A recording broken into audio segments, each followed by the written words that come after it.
ছাত্ৰ-ছাত্ৰীসকল আজি লৈ আহিছোঁ বিজ্ঞান বিষয়ৰ কেইটামান অতি প্ৰয়োজনীয় MCQ যেটো অহা সোমবাৰে তোমালোকৰ বিজ্ঞানৰ পৰীক্ষা আছে। ইয়াৰ প্ৰথম কোৱেশ্চনটো হৈছে পেণ্টেনত থকা সহজীৱ বন্ধনীৰ সংখ্যা কিমান? পেণ্টেন বুলি ক'লে 5টা কাৰ্বনযুক্ত হাইড্ৰকাৰ্বন। 5টা কাৰ্বনযুক্ত হাইড্ৰকাৰ্বনটোত থকা সহজীৱ বন্ধনীৰ সংখ্যা কিমান? পেণ্টেনৰ ছবিটো হৈছে এনে ধৰণৰ। ইয়াত 5টা কাৰ্বন আছে। 5টা কাৰ্বন হলে 1 2 3 4 5 ইয়াত হাইড্ৰোজেন কেইটা আছে CnH 2n+2 হাইড্ৰোজেন হৈ যাব 2 5 10 10 2 12 12টা হাইড্ৰোজেন আছে। হাইড্ৰোজেন 12টা আছে আৰু কাৰ্বন কাৰ্বনৰ মাজত বান্ধনী কেইটা 12ডাল হৈ গ'ল অলৰেডি। সহজীৱ বান্ধনী 13 14 15 16 কেইডাল হ'ব 16ডাল সহজীৱ বান্ধনী গঠন কৰিব। ইয়াত অপশন এ দিছে 19 বি দিছে 16 গতিকে বি শুদ্ধ উত্তৰ চিট 5 ডি 7 এই শুদ্ধ উত্তৰ হ'ব অপশন বি। কোৱেশ্চন নম্বৰ 2 দিছে তলৰ কোনটো সমতুলিত ৰাসায়নিক সমীকৰণ অৰ্থাৎ তলৰ ABCD ভিতৰত কোনটো সন্তুলন অৰ্থাৎ বেলেন্স হৈ আছে সমীকৰণ। ইয়াত দিছে আইৰণে এটা আইৰণে 4টা পানীৰ অণুৰ লগত যেটো গেছীয় অৱস্থাত আছে পানী ফেৰিক অক্সাইড আৰু হাইড্ৰোজেন গেছ উৎপন্ন হৈছে। সোঁফালে যেটো আইৰণ 3টা আছে বাওঁফালে আইৰণ এটা আছে গতিকে এইটো অপশন এ বেলেন্স হৈ থকা নাই। বিত দিছে আইৰণে 3টা আছে আইৰণ পানীৰ 4টা পানীৰ অণুৰ সৈতে বিক্ৰিয়া কৰি ফেৰিক অক্সাইড Fe3O4 আৰু হাইড্ৰোজেন গেছ উৎপন্ন হৈছে। ইয়াত কাৰ্বন 3টা আছে গতিকে এফালেও 3টা অক্সিজেন 4টা ইয়াতো অক্সিজেন 4টা আছে হাইড্ৰোজেন 4 গুণ 8টা ইয়াত হাইড্ৰোজেন গেছ 4টা হৈ 8টা হৈ গৈছে গতিকে অপশন বি টো শুদ্ধ। অপশন সি টো তথাপি এবাৰ চাই লোৱা। এটা আইৰণ 3টা আছে ইয়াত হাইড্ৰোজেন H2O অৰ্থাৎ পানীৰ অণু এটা দিয়া আছে গতিকে এইটো অপশন ভুল। ইয়াত অক্সিজেন 4টা আছে ইয়াত এটা আছে এইটো ভুল সি টো। ডিত দিয়া আছে ডিত আইৰণ 3টা পানীৰ অণু 4টা কিন্তু ইয়াত হাইড্ৰোজেনটো 8টা হ'ব লাগিছিলে গতিকে আমাৰ অপশন কোনটো হ'ব বি টো শুদ্ধ। কোৱেশ্চন নম্বৰ 3 দিছে এমিবা ইষ্ট আৰু স্পাইৰোগাইৰাৰ সাধাৰণতে প্ৰজননৰ প্ৰকাৰ হ'ল। এমিবা ইষ্ট আৰু স্পাইৰোগাইৰা কেনে ধৰণৰ প্ৰজনন সংঘটিত কৰে। ইয়াত দিছে ইহঁতৰ ওজনৰ প্ৰজনন সংঘটিত হয়। বিত দিছে ইহঁতৰ সকলোবোৰ এককোষী চিত দিছে ইহঁতৰ কেৱল যৌন প্ৰজনন হয় আৰু ডিত দিছে ইহঁতৰ সকলোবোৰ বহুকোষী। ইয়াক আমাক সুধিছে যিহেতু ইহঁতৰ প্ৰজনন কেনে ধৰণৰ হয়।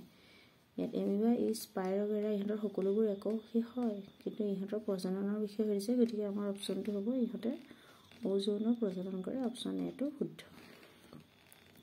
কোৱেশ্চন নম্বৰ 4 চিত্ৰত দেখুৱাৰ দৰে এটা ইলেক্ট্ৰন এখন চুম্বক ক্ষেত্ৰত তাৰ লম্বভাৱে সোমাইছে। ইলেক্ট্ৰনৰ ওপৰত ক্ৰিয়া কৰা বলৰ দিশ কি হ'ব। ইয়াত ছবিটো দিয়া আছে এইটো হৈছে চুম্বক ক্ষেত্ৰৰ দিশ এফালে আহিছে ইলেক্ট্ৰনৰ দিশ। আমি জানো ফ্লেমিঙৰ বাঁহাতৰ নীতি অনুসৰি বাঁহাতৰ প্ৰথমা মধ্যমা আৰু বুঢ়া আঙুলি তিনিটা পৰস্পৰ লম্ব দিশত মিলি দিলে যদি প্ৰথমা আঙুলিয়ে চুম্বক ক্ষেত্ৰৰ দিশ মধ্যমা আঙুলিয়ে বিদ্যুৎ প্ৰবাহৰ দিশ সূচায় তেনেহলে বুঢ়া আঙুলিয়ে পৰিবাহীৰ ওপৰত ক্ৰিয়া কৰা বলৰ দিশ সূচাব। এই ক্ষেত্ৰত আমাৰ কি হ'ব ইলেক্ট্ৰনৰ ওপৰত ক্ৰিয়া কৰা বলৰ দিশ কি হ'ব পেজটোৰ ভিতৰলৈ এনেদৰে যাব গতিকে আমাৰ ইয়াত দিছে সোঁফাললৈ বিত দিছে বাওঁফাললৈ চিত দিছে পৃষ্ঠাৰ ভিতৰলৈ আৰু ডিত দিছে পৃষ্ঠাৰ বাহিৰলৈ গতিকে আমাৰ শুদ্ধ উত্তৰটো হ'ব পৃষ্ঠাৰ ভিতৰলৈ অৰ্থাৎ অপশন চি টো শুদ্ধ। এইটো কোৱেশ্চন পৰীক্ষাত বৰ বেছিকৈ আহে। কোৱেশ্চন নম্বৰ 5 দিছে বগা পোহৰ প্ৰিজমত আপতিত হৈ 7টা ৰঙত বিভক্ত হোৱা পৰিঘটনাটোক কি বুলি কোৱা হয়। প্ৰিজমৰ মাজেৰে যেতিয়া বগা পোহৰ পাৰ হৈ যায় তেতিয়া 7টা ৰঙত ভাগ হৈ যায় এই পৰিঘটনাটো কি বুলি কয়। ইয়াত দিছে ট্ৰিংগল পৰিঘটনা বিত দিছে বিচ্ছুৰণ চিত দিছে বৰ্ণালী ডিত দিছে প্ৰতিফলন আৰু ইয়াৰ শুদ্ধ উত্তৰটো হ'ব বিচ্ছুৰণ অপশন বি।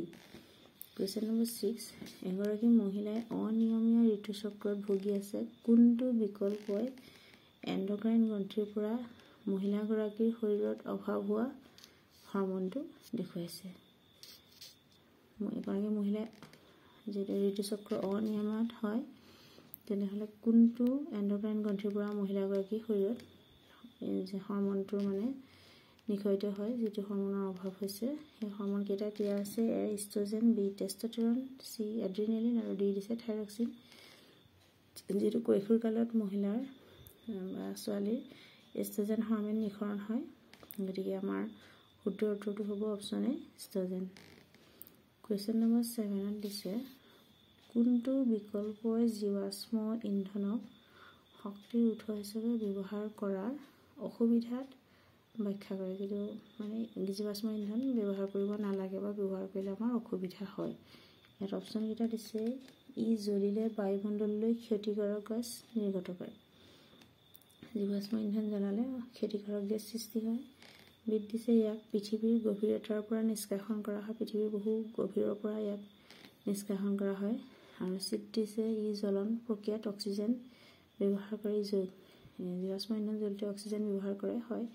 আৰু ডিত দিছে, ইয়াক পৰিবহণ কৰাটো কঠিন হয়, ইয়াক এঠাইৰ পৰা আনঠাইলৈ নিয়াটো কঠিন হয়। গোটেইকেইটাই শুদ্ধ, কিন্তু আমাক প্ৰশ্নটো সুধিছে কোনটো বিকল্পই জীৱাশ্ম ইন্ধনক শক্তিৰ উৎস হিচাপে ব্যৱহাৰ কৰাৰ অসুবিধা হয়। কি কাৰণে আমি অসুবিধা পাইছোঁ যে জীৱাশ্ম ইন্ধন ব্যৱহাৰ কৰিব নালাগে? কাৰণ ইয়াত গোটেইকেইটাই শুদ্ধ, কিন্তু আমাৰ মেইন পইণ্টটো হ'ব কি কাৰণে আমি অসুবিধা পাইছোঁ, ই জ্বলিলে বায়ুমণ্ডললৈ ক্ষতিকাৰক গেছ নিৰ্গত কৰে। অৰ্থাৎ জীৱাশ্ম ইন্ধন জ্বলিলে কাৰ্বন ডাই অক্সাইড উৎপন্ন কৰে, কাৰ্বন ডাই অক্সাইডে এটা সেউজগৃহ গেছ আৰু আমাৰ কি কয় গোলকীয় উত্তাপ অৰ্থাৎ পৃথিৱীৰ উত্তাপ বৃদ্ধিত সহায় কৰে। গতিকে আমাৰ অপশ্যন এইটো শুদ্ধ হ'ব, ই জ্বলিলে বায়ুমণ্ডললৈ ক্ষতিকাৰক গেছ নিৰ্গত কৰে।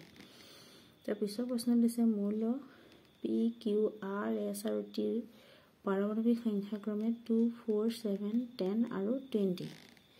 এই মৌলকেইটাৰ কোনটো আধুনিক পৰ্যায়বিধৰ তালিকাৰ একে পৰ্যায়ৰ অন্তৰ্ভুক্ত? এই PQRS মৌলকেইটা কোনকেইটা একেটা পৰ্যায়তে মানে অন্তৰ্ভুক্ত? ইয়াত দিছে PQR, বিত দিছে QRS, চিত দিছে QRT আৰু ডিত দিছে PQT। আমাক PQRS পাৰমাণৱিক সংখ্যা ক্ৰম দিয়া আছে 2, 4, 7, 10 আৰু 20। পিত দিছে আমাৰ 2, Qত 4, Rত 7, Sত 10 আৰু Tত 20। গতিকে ইহঁতৰ ইলেক্ট্ৰনিক বিন্যাস হ'ব, পিত দুটা আছে 2, Qত 2, 2, প্ৰথম কক্ষত দুটা, দ্বিতীয় কক্ষত দুটা, 7 হ'লে প্ৰথম কক্ষত দুটা, দ্বিতীয় কক্ষত 5টা, 10 হ'লে প্ৰথম কক্ষত দুটা, দ্বিতীয় কক্ষত 8টা, আৰু 20 হ'লে প্ৰথম কক্ষত দুটা, দ্বিতীয় কক্ষত 8টা, তৃতীয় কক্ষত 8টা আৰু চতুৰ্থ কক্ষত দুটা। এটা আমাৰ ইলেক্ট্ৰনিক বিন্যাস আমি ক'ব পাৰিম যে কোনকেইটা একেটা পৰ্যায়তে অন্তৰ্ভুক্ত। একেটা পৰ্যায় দুটা থকা আছে, দুটা পৰ্যায় থকা আছে, কিন্তু Qটো দুটা পৰ্যায়, Rটো দুটা পৰ্যায় আৰু Sটো দুটা পৰ্যায়। Pটোত কিন্তু প্ৰথম পৰ্যায়তে ইলেক্ট্ৰনকেইটা আছে আৰু Tত 4টা পৰ্যায় আছে। গতিকে কোনকেইটা মৌল একেটা পৰ্যায়ত আছে? QRS মৌল তিনিটা একেটা পৰ্যায়তে একেটা পৰ্যায়ত আছে। QRS ইয়াত দিছে PQR, QRS আছে অপশ্যন বি। গতিকে আমাৰ শুদ্ধ উত্তৰটো হ'ব অপশ্যন বি।